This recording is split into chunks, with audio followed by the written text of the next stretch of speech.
acquérir des petites pièces d'or, donc la monnaie du jeu, gratuitement. Que désires-tu? Les pièces d'or, très bien. Elles sont ajoutées à ton compte. Très bien. Alors suite à cela, ton shop, comme d'habitude, il va y avoir des, comment dire, des personnages invocables qui vont pouvoir t'aider dans des quêtes, certains mondes, etc. Ainsi que des objets consommables. Ok, très bien. Par quoi désires-tu commencer? Les objets consommables, très bien. Dans un premier temps, nous aurons cette petite bouteille.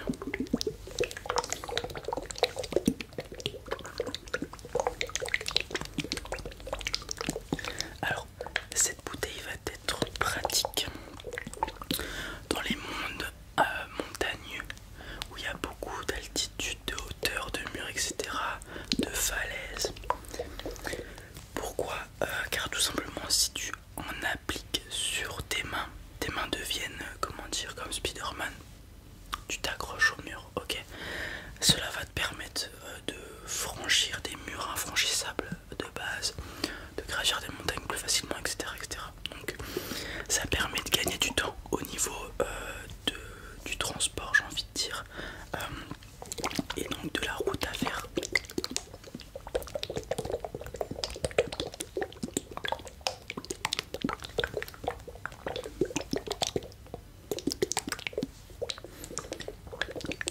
Et alors, comment ça fonctionne? Tu vas en appliquer sur tes mains, ok.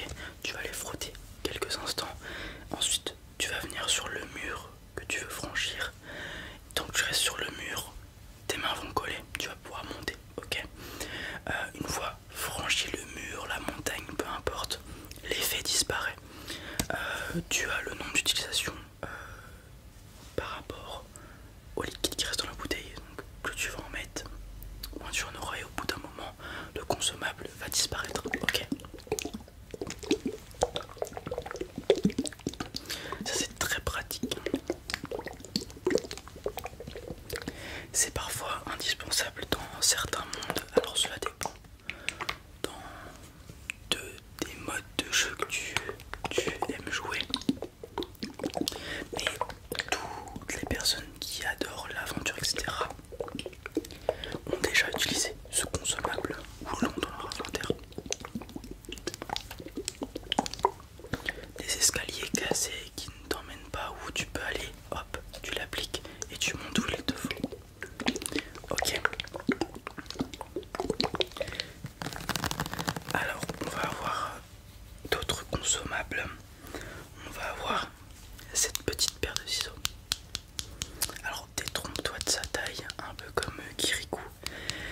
Mais cette paire de ciseaux te permet de couper tout ce qui te chante.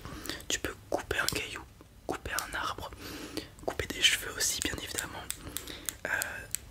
Il n'y a pas de limite d'utilisation de cet objet. Hormis que tu peux l'utiliser qu'une seule fois par monde.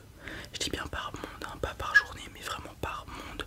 Donc si tu rentres sur le monde Minecraft et que tu coupes un arbre, tu ne peux plus l'utiliser dans ce monde là jusqu'à que tu te déconnectes et que tu te reconnectes. Ok. Donc supposons toujours tu pars en aventure, un énorme caillou te barre la route, un peu comme dans Pokémon. Ok. Tu coupes ce caillou et tu peux passer. C'est pour débroussailler des chemins et rendre accessibles des chemins qui ne l'étaient pas. C'est très pratique comme objet.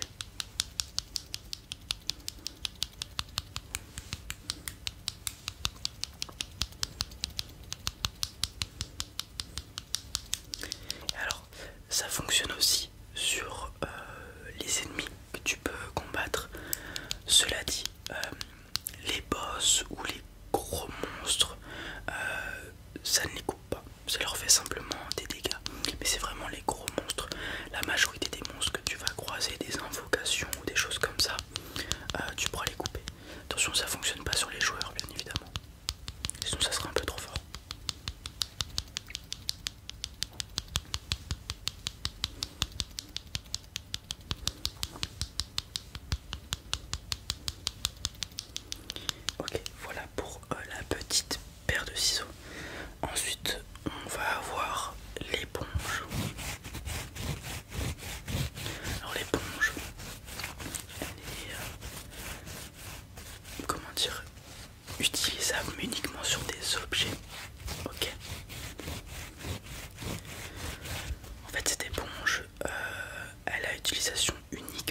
assez particulière, assez forte selon comment tu vas l'utiliser. Cette éponge permet de réparer slash nettoyer n'importe quel objet. Ok, donc supposons que tu as une voiture super rare que tu as abîmée, tu utilises l'éponge, elle est toute neuve.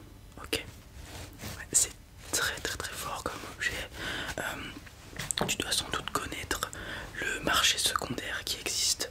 Ok, là tu as le marché primaire, je suis le marché primaire. Je te propose des objets du jeu au prix de base du jeu. Ok, le marché secondaire, tu as des objets à la revente, des invocables, des éponges, tout ce que je te présente est accessible sur le marché secondaire à un prix plus ou moins élevé en fonction de la demande. Ok, il y a certains objets neufs qui valent bien plus cher que leur valeur du marché primaire, et donc beaucoup de gens s'amusent à acheter des éponges quand ils sont dans leur shop ou en ligne pour les utiliser sur ces objets qui peuvent valoir cher neufs mais qui sont en mauvais état. Tu comprends ou pas? Tu comprends? Donc c'est un item très recherché. Tu m'as dit que tu manquais d'argent. L'éponge par exemple peut se revendre légèrement plus cher que ce que tu l'as acheté sur le marché secondaire.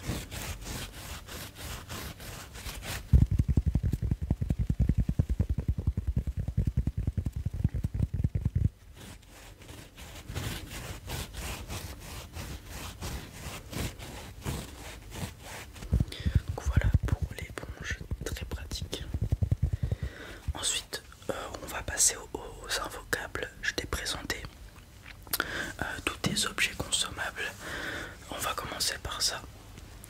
Tu vas avoir des invocations Pokémon. Alors tu vas en avoir trois aujourd'hui. Je vais t'expliquer d'abord avec OO comment ça fonctionne. Ce sont des invocables. Qu'est-ce que ça signifie? Tu vas les invoquer dans un monde et ils vont te suivre doucement. Ok, ils ont une barre de points de vie, donc si ils ont plus de PV, ils disparaissent. Et si tu as fini ce que tu as à faire sur ton monde et que tu te déconnectes, l'invocation est utilisée, elle disparaît. Ok, donc c'est des petits objets, des petites invocations, des Pokémon pour le coup, qui vont t'aider dans tes quêtes. Alors attention, aujourd'hui tu as des Pokémon très forts, comme tu peux le voir. Oh est un Pokémon légendaire. Il est assez volumineux, il prend de la place dans le sens c'est un grand Pokémon majestueux qui peut carrément changer la météo dans le monde dans lequel tu es. Il peut invoquer le soleil n'importe quand. Et voilà, il est très puissant. Dans le même délire, encore plus puissant, on va avoir Giratina, qui est vraiment pour le coup une invocation très forte et qui vaut très cher pour le coup. Ça c'est le genre d'invocation qui peut te permettre de faire des niveaux, des mondes où tu ne pourrais pas les faire si tu étais tout seul. Tu vois ce que je veux dire? Tu n'es pas assez fort, tu invoques Giratina par exemple et tu peux passer un monde au-dessus de ta puissance entre guillemets.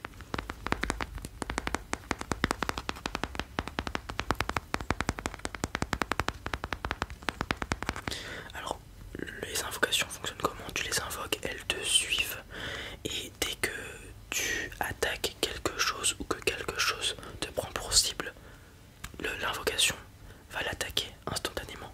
Ok.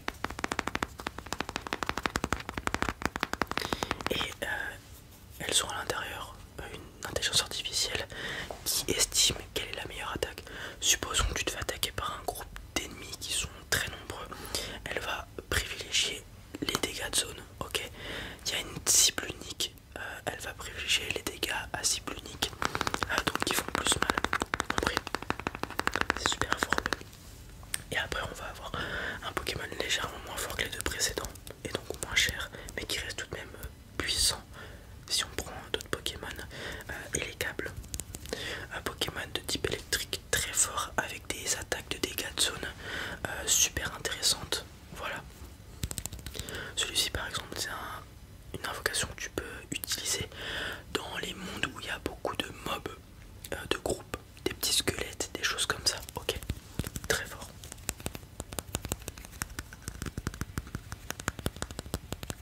Donc ça c'était les invocations type Pokémon que tu avais.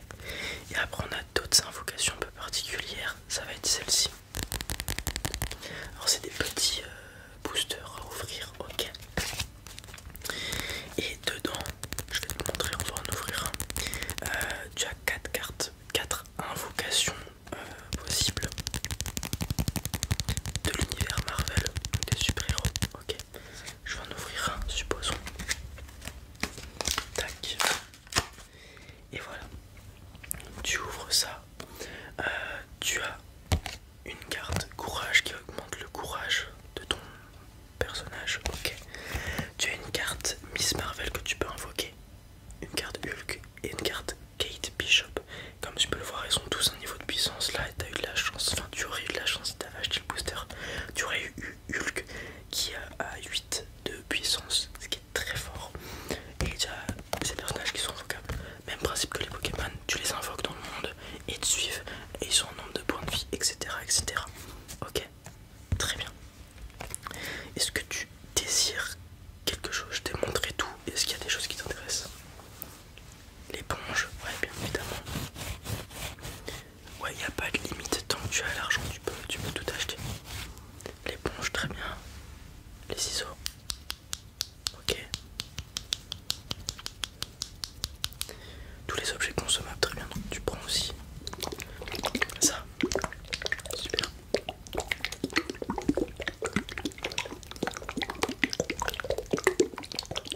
Et tu prends 2 boosters, très bien.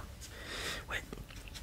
Ah oui, alors ce sont des boosters, donc tu peux choper quelque chose de rare comme le Hulk précédemment ou des choses un peu plus banales, mais t'inquiète pas, tu t'y retrouves au niveau du prix et des invocations. Voilà, très utile. Alors une fois que tu les as ouverts, les cartes, tant que tu les utilises pas, elles restent dans ton inventaire. Voilà, j'avais oublié de le préciser.